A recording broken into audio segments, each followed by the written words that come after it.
Assalamualaikum and a very good day to Dr. Azhar and to our viewers. So today our group will be presenting a case study regarding the compliance of corporate governance between two chosen companies, which are Nestle Malaysia Berhad and FNN Holdings Berhad.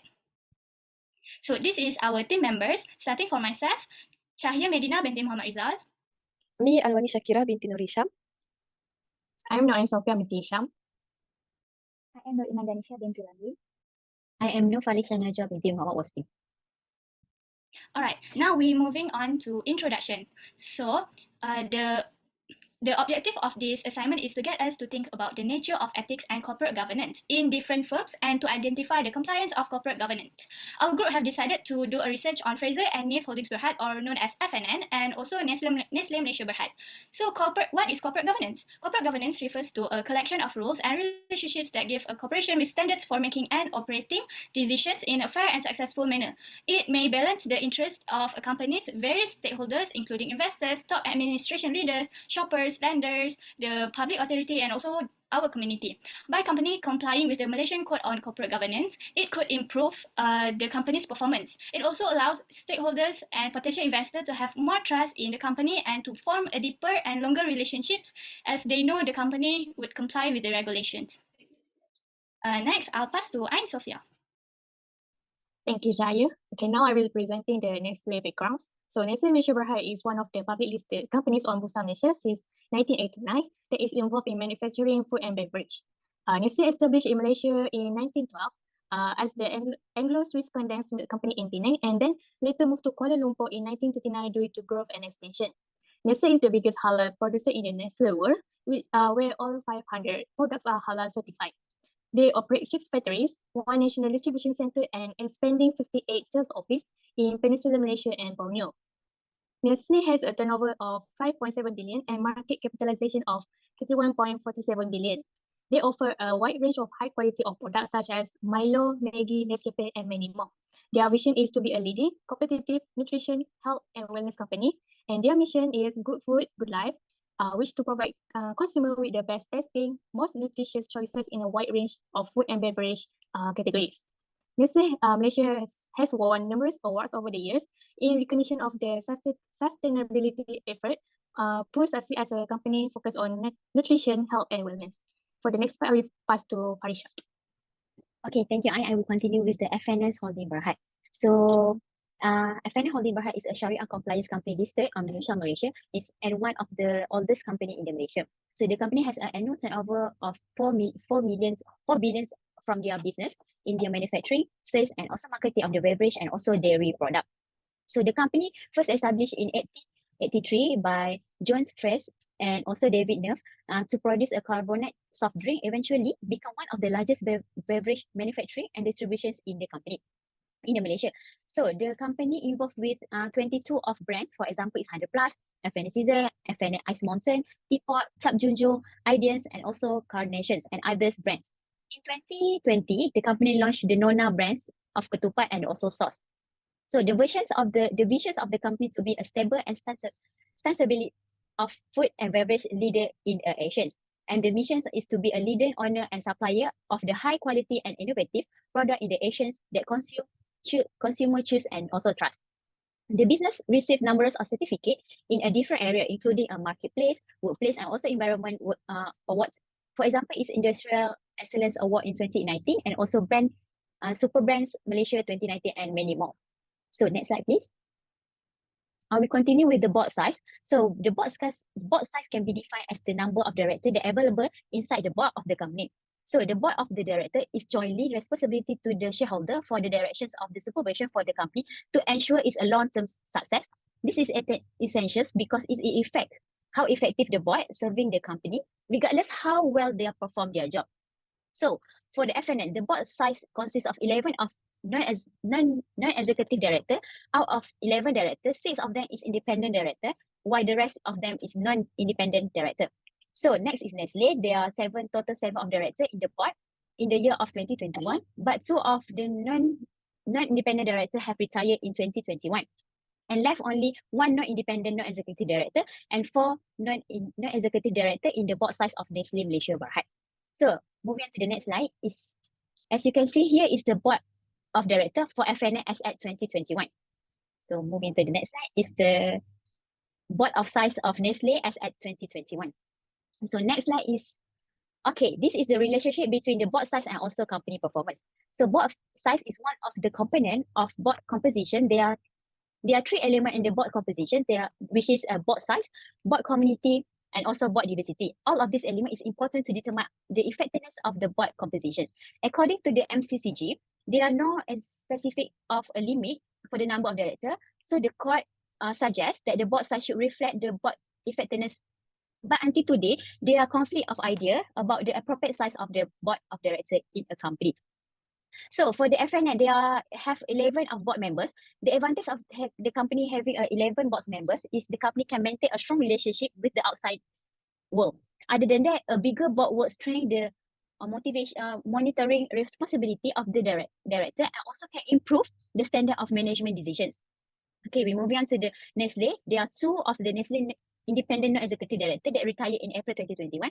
Regarding that, the company retained with the 5 board members. So in my opinion, Nestle board is too small, while the others, which can affect the director ability to make effective decisions.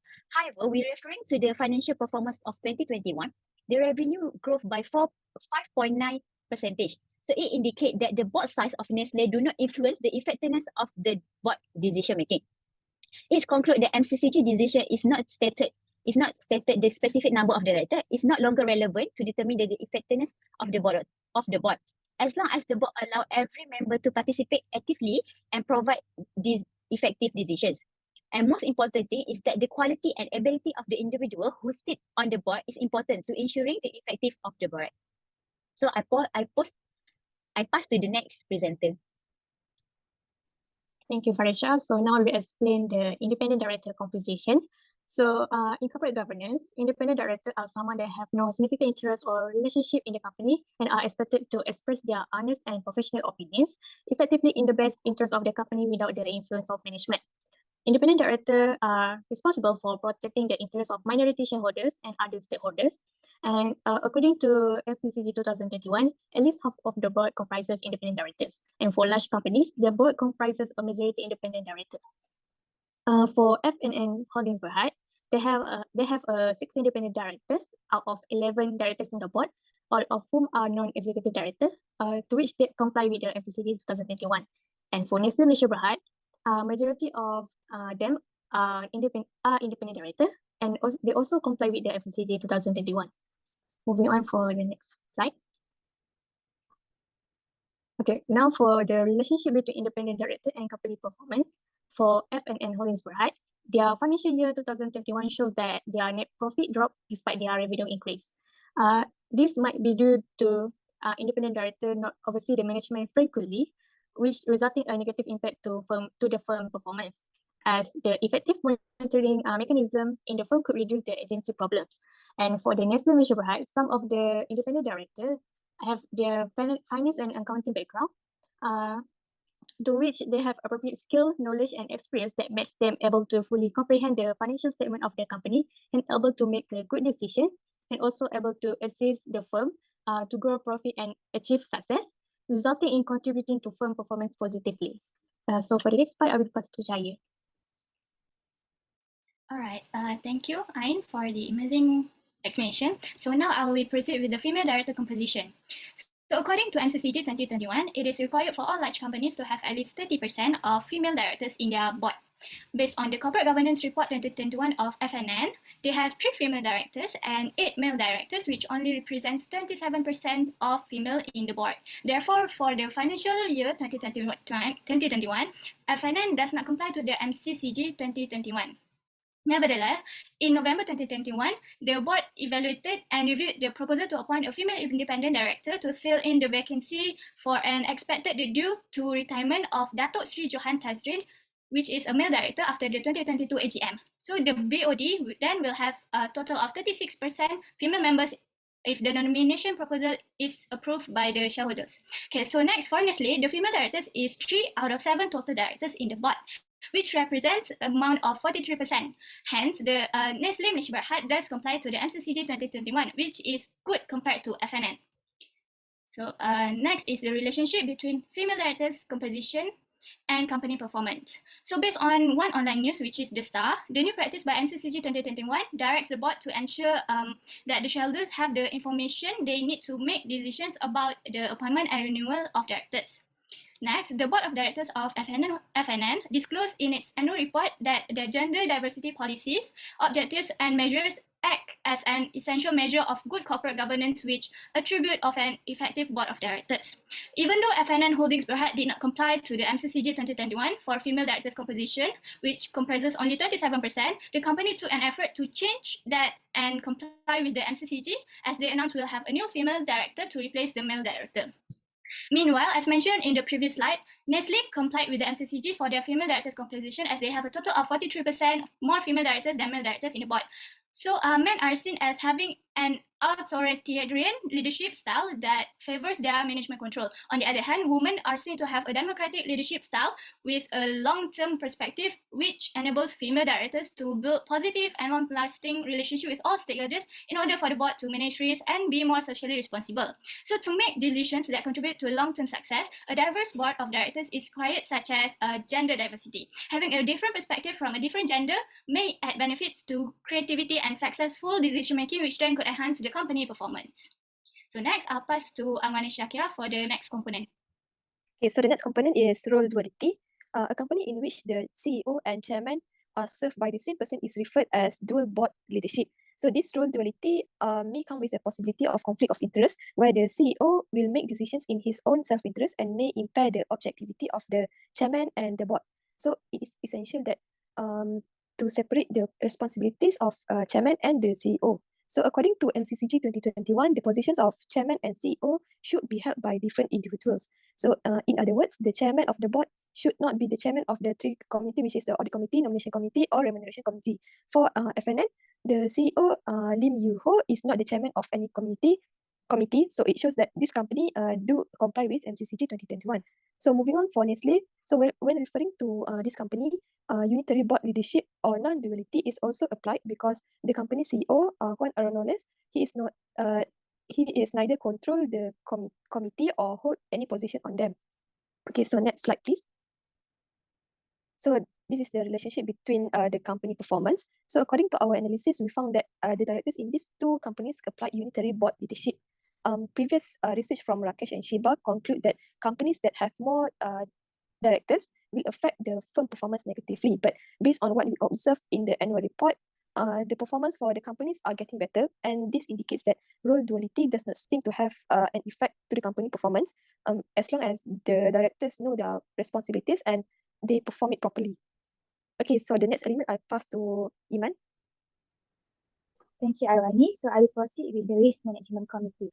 In FNN, the RMC is classified under the category of Sustainability and Risk Management Committee. There are a total of 4 members, which consists of 3 non-independent directors and 1 independent director. The chairman of the committee is Madam Tan Fong Sang, who holds a non-independent non-executive director position. She was appointed on 1 October 2020. The member of committee is Dato' Jorgen Bornhout. Next, Mr. Hui Chun Ki. The last member is Puan Aida bin Mat Daud. All these directors do not have any family relationship with any director or major shareholder of the company. Also, they do not have any personal interest with the management team. However, 3 of these 4 directors are non-independent directors because they are nominee director of the company and are a major shareholder of the company. Next, we proceed to the Nestle Malaysia Berhad. Based on the Corporate Governance and Financial Report 2021, the RMC can be categorized under the Audit Committee. This is because it is stated in the report that one of the main objectives of the Audit Committee is to oversee the group system of internal and external control, risk management and related compliance. We did acknowledge the combination of the board committee in the company may be overwhelmed with the company agenda and may not have the expertise to oversee risk management matter in an effective manner. Nestle Audit Committee consists of 3 non-executive directors, of which 2 of them are independent directors and 1 of them is non-independent director. The chairman of the Audit Committee is led by Mr. Chin Kwai Fat. He was appointed on 29 April 2021 to replace Datuk Muhammad Rafiq, who resigned on 28 April 2021. The 2 other members are Yang Tan Sri Datuk Sri Syed Anwar Jamal Lilai and Datin Sri Azbin Ashad. Moving on to the next slide, which is the relationship between RMC and company performance. A while back in 2017, MCCG encouraged every public listed company to establish a RMC which comprised a majority of independent directors. Recently, in MCCG 2021, it indicates that the board should establish an effective risk management and internal control. In addition, there are several factors that should be taken into account in creating the composition of a risk management committee, which both of the company can use as a guidance, which one of them is the independence. Other than the director should be an independent director, it is also better if the director chosen is a director who has wider knowledge and exposure to the company in order for them to be able to oversee the risk matter. For the size of the board, it should be in an appropriate size with at least 3 members. According to our analysis, Nestle is compliant with MCCG 2021 as it indicated in one of the MCCG 2021 principles, which on Principle B. Principle B disclosed the RMC established by the board needs to comprise a majority of independent directors. As stated earlier, the RMC of Nestle consists of 3 non-executive directors, of which 2 of them are independent directors and 1 of them is non-independent director. In contrast with Nestle, FNN did not comply with the MCCG 2021 as the position of non-independent director is more than independent director. As stated in the previous slide, they have a total of 3 non-independent directors and 1 independent director. Based on our opinion, we found that company performance in some measure will be related to MCCG compliance. This is because the performance of Nestle show a better performance compared to the performance of FNN. This can be seen in their annual report that the financial performance of Nestle company grew by recording a higher profit after tax in 2021, while the profit after tax for the FNN company decreased compared for the previous year. For the last component, I will pass back to ALWANI SYAKIRAH. Thank you. Okay, for the last the last element is profit. For FNN, during their financial year 2021, their revenue is increased by 3.6% compared to 2020. But even if their revenue has had a slight increase, their profit is vice versa, which is decreased. This is due to the increase of other expenses and decrease of other income. The profit suddenly decreased to 395 million ringgit after gaining profits for 4 previous consecutive years from 2017 until 2020. But related to the company's performance is the director's remuneration. It is based on a standard fee and they receive meeting allowance and benefits where they have a personal accident insurance policy. And based on the director's remuneration policy, the fees and allowance are reviewed every 2 years. And overall, the company paid 1.3 million for their remuneration. For Nestle Malaysia Berhad, their performance in financial year 2021 was getting better in comparison to 2020, where the revenue amounted to 5.7 billion, which is an increase of 5.9% compared to the previous financial year. And it was the highest among the 5 years. And not only that, their profit after tax also increased 3.1% from 553 million ringgit to 570 million ringgit in 2021. And onto the director's compensation, the committee engaged with KPMG Management and Risk Consulting to conduct a remuneration benchmarking exercise and provide the update of the compensation policy. And based on the reports, it seems that the director's compensation had been decreasing compared to the previous year. So next slide, please. So for the relationship between company performance, the previous researcher, Pat Manaba and Ratish, mentioned that corporate governance give a significant relationship towards firm performance in Malaysian firms. After the establishment of Sarbanes-Oxley Act 2002, the number of firms with good governance was higher than those with bad governance. But referring to the annual reports, these 2 companies already comply with MCCG 2021, where they attend a training program for MCCG and other education programs.